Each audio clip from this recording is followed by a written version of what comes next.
কি যে হচ্ছে এনসিপির ভেতরে বোঝা খুব মুশকিল। একটা ঘটনা ঘটেছে রেড ক্রিসেন্টের চেয়ারম্যানের আহ, পদত্যাগের দাবিতে।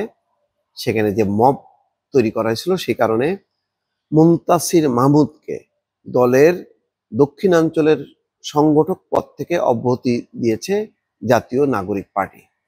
মুনতাসির মাহমুদ মুনতাসির মাহমুদ হচ্ছে এনসিপির নেতা এবং তার নেতৃত্বে সেই বিক্ষোভ সংগঠিত হয়েছিল।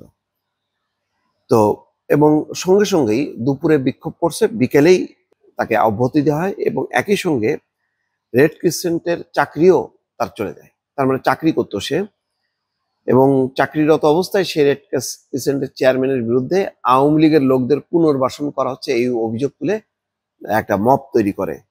এরপর অন্তর্বর্তী সরকারের তথ্য উপদেষ্টা মাহফুজ আলমের ভাই এবং এনসিপির যুগ্ম আহ্বায়ক মাহবুব আলমের বিরুদ্ধে ফেসবুকে পোস্ট দিচ্ছেন মুনতাসির। কি অদ্ভুত দেখেন আবার কিভাবে জড়ায় গেল বিষয়টা। সেই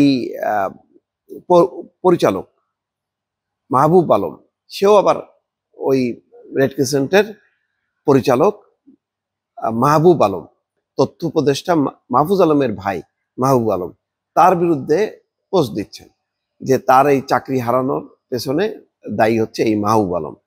এদিকে মাহবুব দাবি করেছেন যে তাকে জড়িয়ে মন গড়া কথা বলছেন মুনতাসির।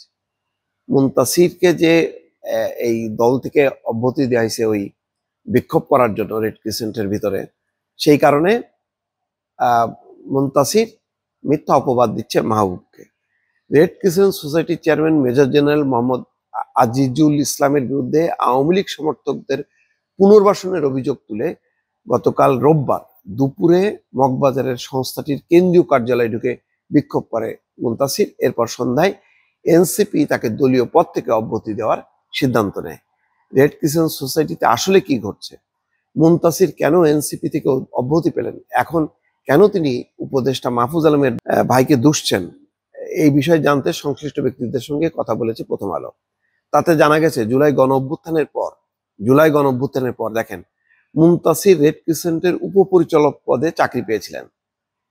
তার মানে সুবিধাভোগী। এই পট পরিবর্তনের পর মুনতাসির যে নেতা এনসিপির, আবার সে হচ্ছে চাকরি পেয়েছিল উপপরিচালক পদে। আর উপদেষ্টা মাহফুজের ভাই মাহবুব রেড ক্রিসেন্ট ব্যবস্থাপনা পরিষদের সদস্য হিসাবে দায়িত্ব পালন করছেন। দেখছেন, মানে দুজনই নতুন নিয়োগ হয়েছে। একজন হলো ব্যবস্থাপনা পরিষদের সদস্য হিসাবে দায়িত্ব পালন করছেন ওই মাহবুব, আর হচ্ছে মুনতাসির সে উপপরিচালক পদে চাকরি পাইছে। এখন ওনাদের তো চাকরি পাইছে, ওনারা এনসিপির নেতা, ওনারাই সরকার। এখন হয়তো কোনো এক বিষয়ে মতবিরোধ হয়েছে, তারপরে রেড ক্রিসেন্ট চেয়ারম্যানের বিরুদ্ধে বিক্ষোভ করছে। আর মাহবুব যে উপদেষ্টা মাহফুজের ভাই, সে রেড ক্রিসেন্ট চেয়ারম্যানের পক্ষ নিয়েছে। সুতরাং খুব দ্রুত গতিতে, মানে দুপুরে বিক্ষোভ আর বিকেল বেলায় হচ্ছে তার চাকরি থেকে অব্যাহতি দেয়া এবং দল থেকেও তাকে বাদ দেয়া, এই কাজটা হয়েছে। বুঝতে পারছেন কোথাকার প্যাচ কোথায় যে ঠেকছে। সুতরাং পুরো এনসিপি কে ঘিরে যে আসলে কত কিছু চলতেছে আল্লাহ মালুম দর্শক।